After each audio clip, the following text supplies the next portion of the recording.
बिस्मिल्लाहिर्रहमानिर्रहीम। अस्सलाम वालेकुम students, welcome to your first HOD class of class 10th।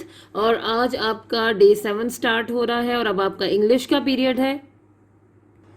और आपको पता है कि आपकी इस बुक से हमने कल स्टार्ट किया था आपका यूनिट नंबर 1 रीड करना, हज़रत मोहम्मद सल्लल्लाहु अलैहि वसल्लम an embodiment of justice.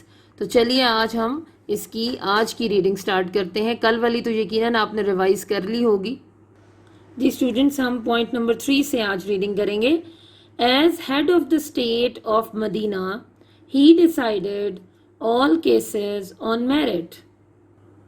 Ji, as head of the state of Medina he decided all cases on merit with justice and equity,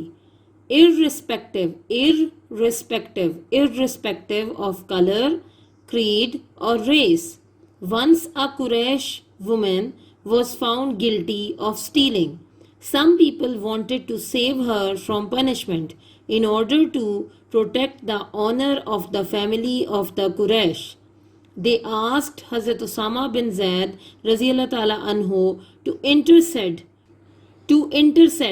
क्या वर्ड है ये, intercede on her behalf. Hazrat Osama Raziyallahu Ta'ala Anhu requested the Rasul Sallallahu Alaihi Wasallam to forgive her. The Rasul Sallallahu Alaihi Wasallam very furiously said, Bani Israel was ruined because of this. They applied law to the poor and forgave the rich. जी, अब इसकी translation कर लेते हैं। As head of the state of Medina, Medina की रियासत के सरबराह की हैसियत से। स्टेट ऑफ मदीना, रियासत, स्टेट रियासत को कहेंगे। As head of the state of Medina, Medina की रियासत के हेड यानी सरबराह की हैसियत से। He decided all cases on merit, वो तमाम जो भी उनके पास मामलात आते थे, केसेस आते थे, उनका फैसला मेरिट पर करते थे। किस तरह? विद जस्टिस, इंसाफ के साथ, एंड इक्विटी भी इंसाफ को कहेंगे, अदलो इंसाफ के साथ। इर्रिस्पेक्टिव ऑफ कलर, कतः नज़र रंग के, क्रीड अकीदे के, और रेस नस्ल के। यानी रंग, नस्ल और अकीदे से बालातर होकर वो इंसाफ के साथ, अदल और इंसाफ के साथ तमाम केसेस या मामलात का फैसला किया करते थे मदीना के सरबराह की हैसियत से। Once a Quraish woman was found guilty of stealing, एक दफ़ा कुरैश ख़ानदान की एक खातून चोरी करते हुए पकड़ी गई। Some people wanted to save her from punishment, कुछ लोग उनको उस खातून को सज़ा से बचाना चाहते थे। In order to protect the honour of the family of the Quraish, Quraish ख़ानदान की इज़्ज़त की हिफाजत के लिए। दे आस्क्ड हज़रत उसामा बिन ज़ैद रज़ी अल्लाह ताला अन्हो टू इंटरसेड, उन्होंने हज़रत उसामा बिन ज़ैद रज़ी अल्लाह ताला अन्हो से कहा कि वो इस मामले में ज़रा उन खातून की साइड लें या उस मामले में उनका साथ दें। ऑन हर बिहाफ यानी उनकी तरफ से वो इस मामले में उनकी केस की थोड़ी सी पैरवी करें हजूर सल्लल्लाहु अलैहि वसल्लम के सामने। हज़रत उसामा रज़ियल्लाहु ताला अन्हो रिक्वेस्टेड द रसूल सल्लल्लाहु अलैहि वसल्लम टू फॉरगिव हर, हज़रत उसामा रज़ियल्लाहु ताला अन्हो ने दरख्वास्त की, रिक्वेस्ट की, इल्तिजा की रसूल पाक सल्लल्लाहु अलैहि वसल्लम से कि उन खातून को माफ़ कर दिया जाए। द रसूल सल्लल्लाहु अलैहि वसल्लम वेरी फ्यूरियसली सेड, रसूल करीम सल्लल्लाहु अलैहि वसल्लम ने बहुत ज़्यादा नाराज़गी से, बहुत बरहमी से, बहुत गुस्से से कहा, Bani Israel was ruined because of this, Bani Israel इसी वजह से तबाह हो गए थे। They applied law to the poor and forgave the rich, वो क्या करते थे कि जो कानून था वो सिर्फ गरीब के लिए था और अमीरों को वो माफ़ कर दिया करते थे। रोइंड, ये क्या वर्ड है? रोइंड, इसका मतलब है तबाह करना, तबाह होना।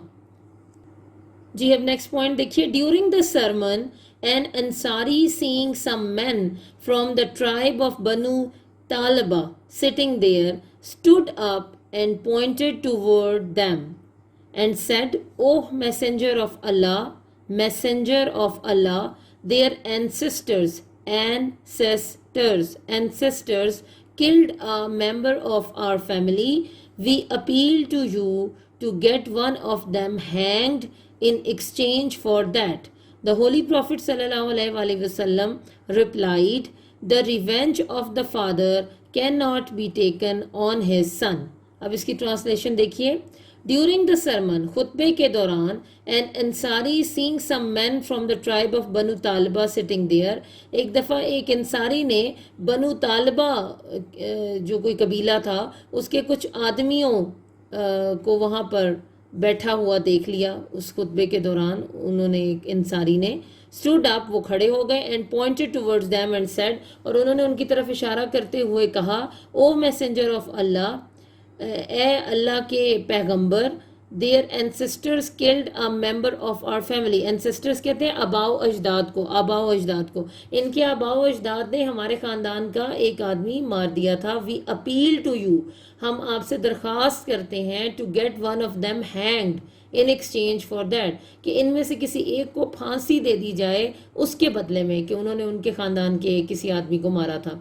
द होली प्रॉफिट सल्लल्लाहु अलैहि वसल्लम रिप्लाइड, हजूर सल्लल्लाहु अलैहि वसल्लम ने जवाब दिया, the revenge of the father can not be taken on his son, कि वालिद का बदला यानी बाप का जो इंतकाम है वो बेटे से नहीं लिया जा सकता। बाप का बदला बेटे से नहीं लिया जा सकता। इंतकाम, रिवेंज, बदला, इंतकाम दोनों कह सकते हैं। तो स्टूडेंट्स, यहाँ तक आपकी आज डे 7 की रीडिंग है। सिर्फ 2 पॉइंट्स है, इनको आप बहुत अच्छी तरह से रीड कीजिए, इनके मुश्किल वर्ड्स को भी सीख लीजिए ताकि आपको अच्छी तरह इसकी रीडिंग करनी आ जाए। अब मैं आपको क्वेश्चन आंसर्स पढ़ाती हूँ। जी स्टूडेंट्स, अपने नोट्स निकाल लीजिए। स्टूडेंट्स, अब आपने जैसे जैसे रीडिंग की है मैं उसके हिसाब से आपको कुछ क्वेश्चंस इसमें से पॉइंट आउट करके बताऊंगी। वो वाले क्वेश्चंस आज आपने डे 7 पर अपनी इंग्लिश की नीट नोटबुक्स पर नोट करने हैं और उनको जुबानी याद करना है। पहले तो यही 4th क्वेश्चन है, what standards of justice did the holy prophet सल्लल्लाहु अलैहि वसल्लम practice as head of the state of Medina.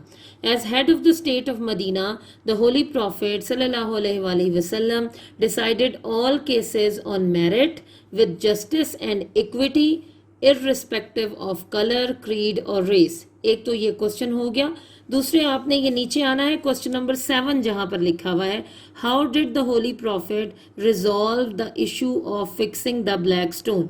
ये हमने कल पढ़ा था, उसी से रेलिवेंट है। The holy profit Sallallahu Alaihi Wasallam resolved the issue through an equitable plan for setting of the black stone.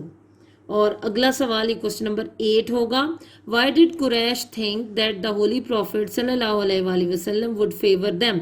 The Quraysh thought that the Holy Prophet Sallallahu Alaihi Wasallam would favor them as they belonged to the elite class क्या है ये? Elite class of the society. तो question number 4, 7 और 8 आज हमने day 7 पर आपको पढ़ाया है। आपने यही अपनी इंग्लिश की नीट नोटबुक्स पर नोट करने हैं और इन तीनों को आज आपने जुबानी याद कर लेना है। जी स्टूडेंट्स, हमने कल फ्रेजल वर्ब्स पढ़ने का एक सिलसिला स्टार्ट किया था और पहले 5 फ्रेजल वर्ब्स कल मैंने आपको पढ़ाए थे। मुझे उम्मीद है आपने इनको इंग्लिश की नीट नोटबुक्स पर नोट भी कर लिया होगा। इनको आज जुबानी भी आप याद कर चुके होंगे कल तक। तो आज हम 6, 7, 8, 9 और 10 पढ़ेंगे और इनको भी आपने आज ही अपनी इंग्लिश की नोटबुक्स पर नोट करना है और इनको जुबानी याद कर लेना है आपने। पहला है एंग्री एट, किसी बात पर नाराज होना। She is angry at this situation. अगला है एंग्री विद, किसी शख्स से नाराज होना। He is angry with her. Appear before, पेश होना। I shall appear before the court. अगला है अराइवल एट, किसी जगह पर आमद। द ट्रेन अराइव्ड एट, इसको पास्ट में भी यूज कर सकते हैं। The train arrived at 8 PM। और लास्ट आज के डे का है अशेम्ड ऑफ, शर्मिंदा होना। I am ashamed of my act. I am ashamed of my act. तो ये बहुत ईजी है, देख रहे हैं आप, और छोटे छोटे वर्ड से इनमें थोड़ा सा डिफरेंस है। अब ये कितनी तरह के हो गए, एंग्री एट, एंग्री विद, ये एक ही तरह के लगते हैं। अगर आप इनके मतलब को याद कर लेंगे, इनको याद कर लेंगे तो फिर आपको इंशाल्लाह कोई मुश्किल नहीं होगी। अस्सलाम वालेकुम स्टूडेंट्स, डे 7 में आपको वेलकम कहते हैं। आज हमारी उर्दू की HOD, आज हमारा पहले HOD का उर्दू का दूसरा दिन है। तो आप देखते हैं कि दूसरे दिन में हमने उर्दू में क्या पढ़ना है। जी स्टूडेंट, आज कल हमने 3 अशार पढ़े थे, आज हम अगले 3 अशार पढ़ेंगे और साथ में मश्की सवालात के जवाबात मुकम्मल करेंगे। चौथा शेर देखें, वही है कायनात और उसकी मखलूकात का खालिक, नबातातो, जमादातो, हैवानात का खालिक। ये हवाला लिखने का तरीका बता चुकी हूँ। इस तरह हले लुगत इसमें जो है वो क्या क्या है वो देख लेते हैं। कायनात, दुनिया, मखलूकात, तमाम मखलूक, नबातात, जड़ी बूटियाँ, जमादात, बेजान चीज़ें, हैवानात, जानवर। मफहूम क्या है कि अल्लाह ताला ही कायनात और उसकी तमाम मखलूकात, नबातात, जानदार और बेजान हर चीज़ का खालिक व मालिक है। तो अब इसमें आप शायर का तारुफ लिखें, इसके बाद मफहूम लिखें और मफहूम को थोड़ा सा फैलाएं। अब इसको खुद फैलाएं, देखें क्या कहना चाह रहा है इसमें शायर। इसको थोड़ा सा आप फैला सकते हैं कि हमें कायनात में, इस दुनिया में जितनी भी मखलूकात, इंसान के अलावा चरिंद परिंद, पौधे, जानवर, पत्थर, गर्द के मिट्टी का एक ज़रा भी नज़र आता है, इस कायनात की एक एक चीज़ अल्लाह ताला की बनाई हुई है।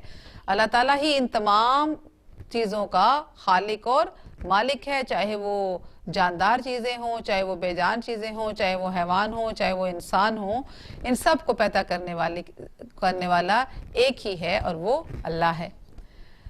इसके बाद अगला शेर देखें, वही खालिक है दिल का और दिल के नेक इरादों का, वही मालिक हमारा और हमारे बाप दादों का।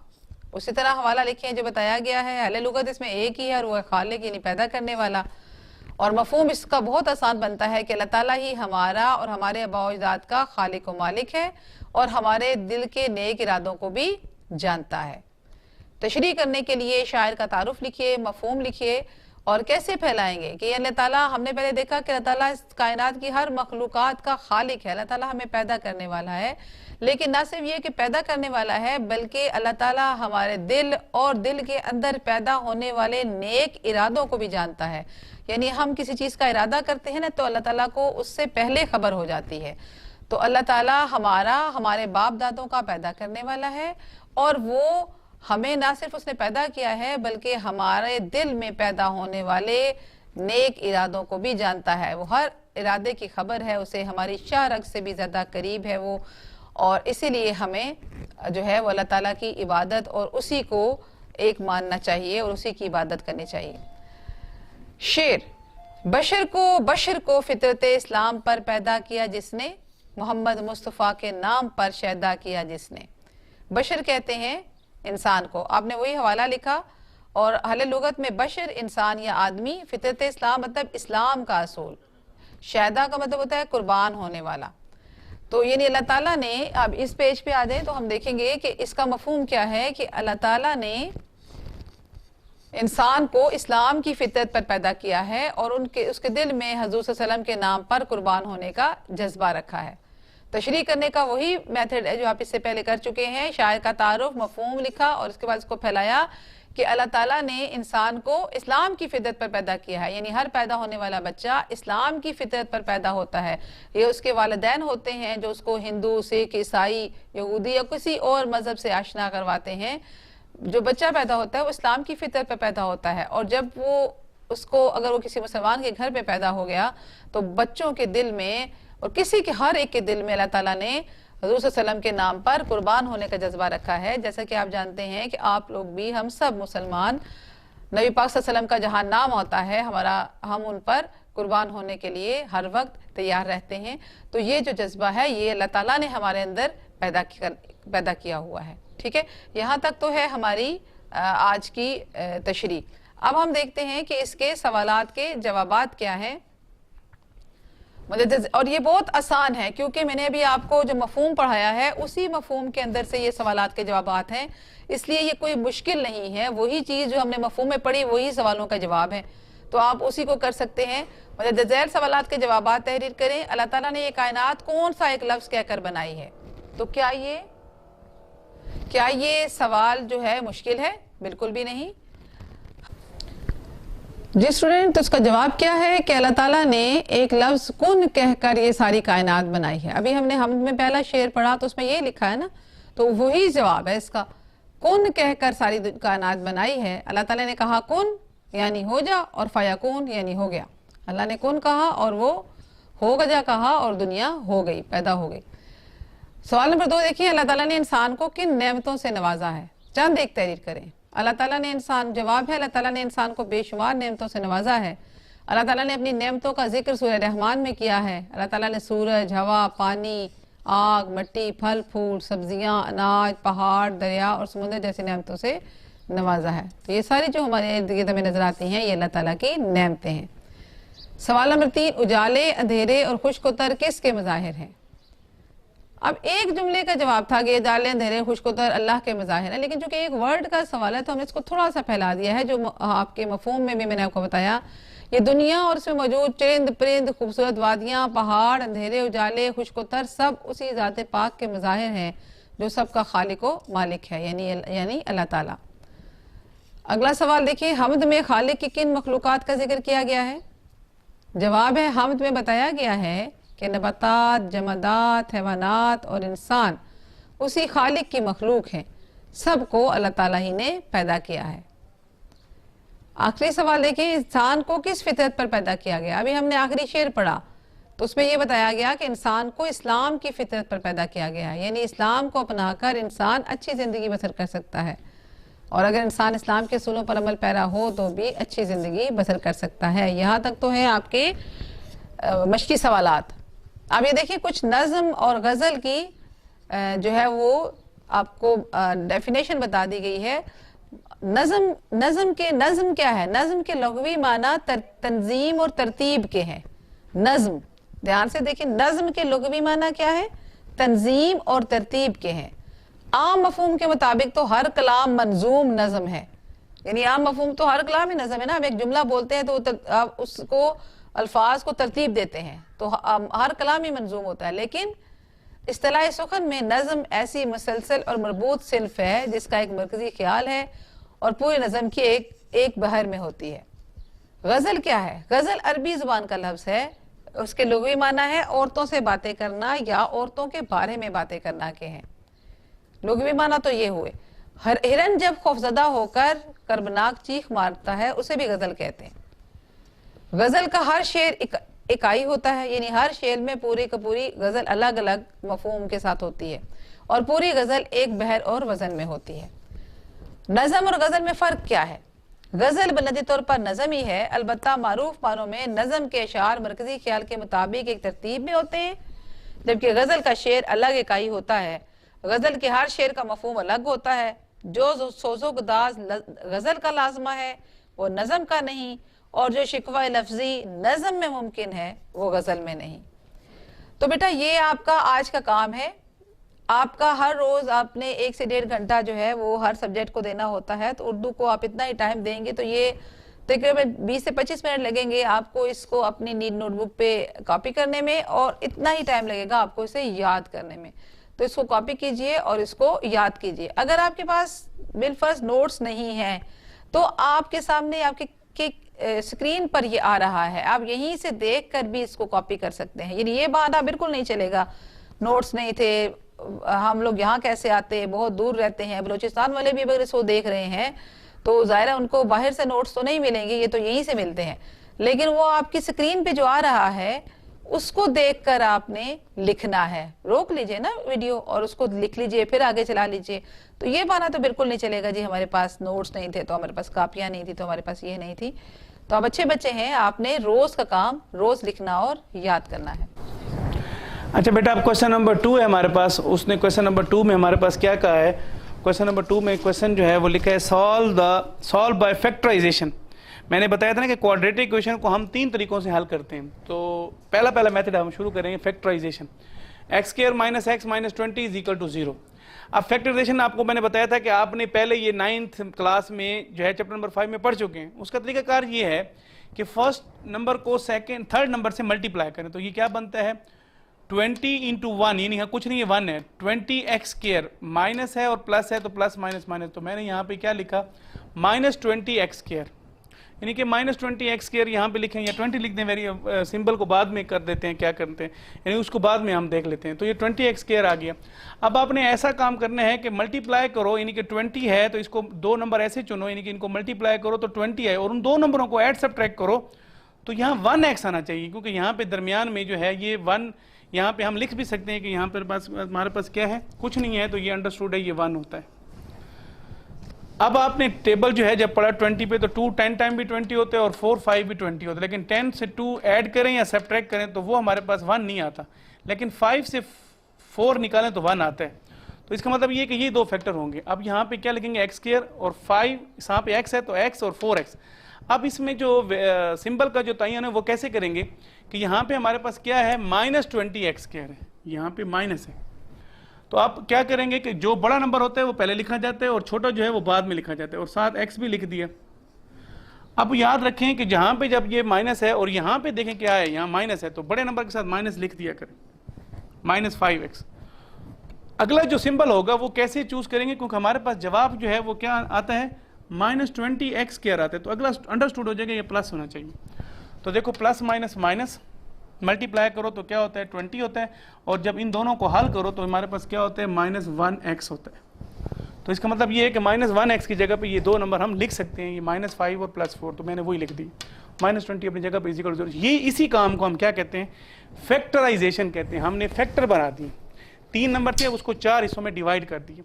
अब हम क्या करेंगे, इन दो को मिलाएंगे और इन दो को मिलाएंगे।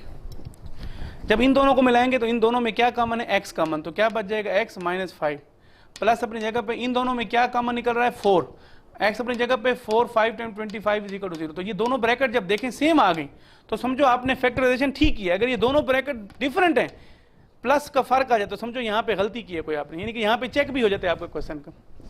उसके बाद हमारे पास क्या है, x -5 दो दफ़ा है तो एक दफ़ा ये लिख देंगे, या इसमें दूसरे लफ्ज़ में ये कह सकते हैं x -5 दोनों में है तो कॉमन ले लेंगे, अंदर क्या बचेगा, x + 4 इज इक्वल टू 0। जब ये दो नंबर आ जाए तो हम लिखते हैं आइदर, यहाँ पे हम लिखते हैं आइदर x -5 जो है वो भी 0 होता है और x + 4 भी 0 है। तो x इज इक्वल टू क्या हो जाएगा, -5 + 5 हो जाएगा, और x इज इक्वल टू +4 तो जाके -4। तो सोल्यूशन सेट क्या आ जाएगा, 5 और -4। तो इस मेथड को हम क्या कहते हैं, फैक्टराइजेशन कहते हैं। याद रखो एक बात, जब तक ये इक्वेशन नहीं होगी, स्टैंडर्ड क्वाड्रेटिक इक्वेशन नहीं होगी, आप क्वेश्चन को सॉल्व नहीं कर सकते, ना फैक्टराइजेशन मेथड से, ना कंप्लीटिंग स्क्वायर से, ना क्वाड्रेटिक फॉर्मूले से। तो इस इक्वेशन का होना जरूरी है। जब तक ये इक्वेशन नहीं होगी आप सवाल को हल नहीं कर सकते। तो अब अगले जो सवाल हैं उसमें हमेशा याद रखो, जब तक ये नहीं है पहले उसको एक स्टैंडर्ड क्वाड्रेटिक इक्वेशन बनाओ। जो क्वेश्चन नंबर 1 हमने किया था वो इसी बारे में था कि पहले आप इक्वेशन को स्टैंडर्ड बनाओ, स्टैंडर्ड के बाद उसको आपने हल करना है। तो ये जो दूसरा हम अगला पार्ट करेंगे उसमें इक्वेशन जो है वो स्टैंडर्ड नहीं होगी, उसको पहले स्टैंडर्ड बनाएंगे, स्टैंडर्ड के बाद उसको फैक्टराइजेशन मेथड से हल करेंगे तो आपका क्वेश्चन ठीक हो जाएगा। तो ये हमारा डे 2 का काम हो रहा है। अच्छा बेटा, एक क्वेश्चन नंबर 2 हमारे पास है। मैंने बताया था ना कि एक क्वेश्चन हम ऐसा करेंगे जिसमें हमारे पास स्टैंडर्ड क्वाड्रेटिक इक्वेशन नहीं होगी, तो यहाँ पे नहीं है। देखिए ये वही क्वेश्चन नंबर 1 की तरह, पहले हम इसको सॉल्व करेंगे, सॉल्व करके स्टैंडर्ड क्वाड्रेटिक इक्वेशन बनाएंगे, उसके बाद उसको हमने फैक्टराइजेशन मेथड से हल करना है। तो यहाँ पे वही बात कि फ्रैक्शन फॉर्म में है, इसका एलसीएम आ जाएगा x × x + 1, और साथ यहाँ 12 भी है, तो यानी कि तीनों नंबर देखेंगे तो इसको हम क्या करेंगे, 12x × x + 1 से बोथ साइड को इस चीज़ को मल्टीप्लाई कर देंगे, यानी कि एलसीएम जो हमारे पास निकलता है उसी एलसीएम को हम क्या करेंगे, हर टर्म के साथ उसको मल्टीप्लाई कर देंगे। तो हमारे पास क्या है, x + 1/x है तो उसको हम 12x × x + 1 से, x/x + 1 है तो इसको भी 12x × x + 1 से, और 25/12 है तो इसको भी 12x × x + 1 से मल्टीप्लाई करेंगे। अब जो करते हैं वो काट देंगे, x से x एंट्री खत्म, x + 1 से x + 1 खत्म, 12 से 12 खत्म। अब जो बच जाएंगे उनको लिखते हैं 12 × x + 1 x + 1 plus 12x × x plus 25x × x + 1। अब मल्टीप्लाई करेंगे, 12 अपनी जगह पे, इन दोनों को मल्टीप्लाई करेंगे, x को x + 1 से और फिर +1 को x + 1 से, फिर 12x × x² is equal to 25x × x 25x² plus 25x × 1 25x। अब क्या करेंगे, 12 अपनी जगह पे, अब इसको इससे मल्टीप्लाई करेंगे और इसको इससे करेंगे, तो x × x x² plus x × 1 x plus 1 × x x plus 1 × 1 1 आ जाएगा। ये अपनी जगह पे और ये भी अपनी जगह पे लिख दें। अब 12 अपनी जगह पे x² x × x क्या हो जाएगा, 2x प्लस 1 प्लस 12x, और ये अपनी जगह पे और ये भी अपनी जगह पे लिख दें। अब आगे चलते हैं, इसको मल्टीप्लाई करेंगे इन तीनों टर्म के साथ, तो क्या हो जाएगा, 12x² प्लस 12x और प्लस 12x अपनी जगह पे, और ये जो राइट हैंड साइड है एज इट इज़ लिख देंगे। अब इसमें देखें सेम जो नंबर है उनको आपस में ऐड करेंगे, 12x² 24x² 12x ये है और ये 12x है। यहाँ पे देखें ना, 12x² 12 2 टाइम क्या हो जाता है 24x, और फिर 12x 12 हो जाए, यानी कि यहाँ पे 24x आता है, 24x प्लस 12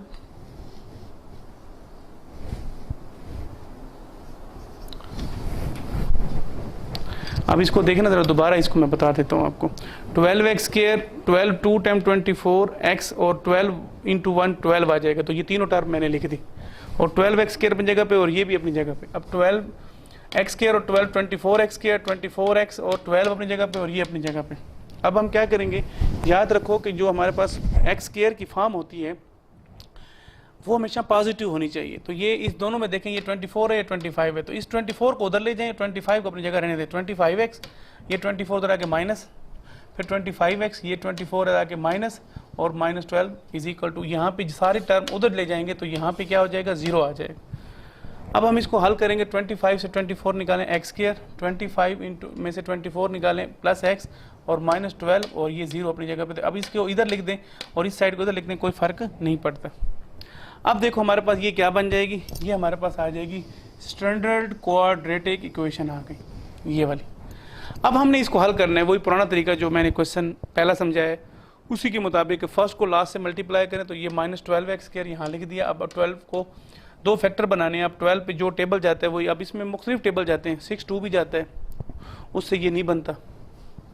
4 3 जाता है, 4 3 टाइम 12, तो 4 से 3 निकाला तो 1 आता है। तो हमने क्या किया, दो नंबर बन गए 4 और 3 और साथ x लिख दिया। मैंने बताया था कि जो यहाँ पे हो सिंबल वो बड़े के साथ लिख दो, और अगला खुद ब खुद पता चल जाता है कि यहाँ माइनस लाना है तो यहाँ माइनस लाएंगे तो plus minus minus 12x² multiply करने से और इनको हल करने से प्लस x बनता है। तो ये प्लस 1x की जगह पे हम दो फैक्टर बना देंगे, वो क्या होगा, +4 और -3। अब हम क्या करेंगे, इन दोनों को मिला लेंगे। अब इन दोनों को मिलाएंगे तो इन दोनों में से ये, इनमें से x कॉमन तो क्या आ जाएगा, x+4। इनमें क्या कॉमन है, माइनस कॉमन, तो 3 अपनी जगह पे कॉमन तो क्या आ जाएगा x। जब माइनस कॉमन निकालें अंदर लामत क्या हो जाएगी, चेंज प्लस, और ये 3 4 टाइम 12 इज इक्वल टू 0। अब ये दोनों सेम हो गए तो x+4 कॉमन, अंदर क्या बच जाएगा, x - 3 इज इक्वल टू 0। अब either x+4 is equal to 0, x - 3 is equal to 0, x is equal to -4, x is equal to 3। तो ये हमारा सोल्यूशन सेट हो जाएगा और इस तरह हमारा डे 2 का काम जो है वो ख़त्म हो जाएगा। और इसमें जो क्वेश्चन अगला 2 है, इसमें जितने भी सवाल मैंने कराए हैं 2, बाकी आपने घर में खुद करने हैं। तो ये फैक्टराइजेशन का टॉपिक आपका ख़त्म हो गया और ये डे 2 हमारा क्लियर हो गया।